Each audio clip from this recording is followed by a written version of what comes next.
activation of the Amber Alert system. We have just received important information regarding an abducted child in Seattle, Washington.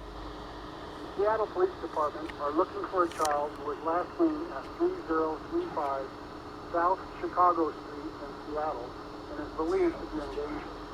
The child's name is Aaron L. Lopez.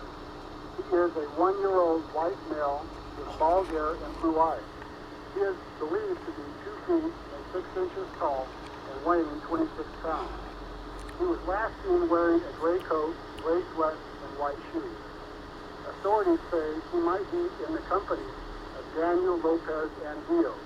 He is a 24-year-old white male with black hair and brown eyes. He is believed to be 5 feet and 7 inches tall and weighing 140 pounds.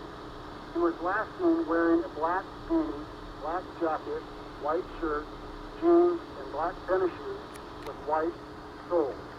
They may be traveling in a 2003 silver BMW 325i with Washington license plate 701BNB.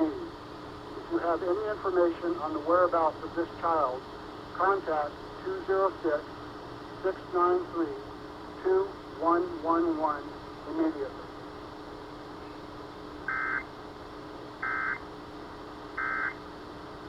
It's 15 knots.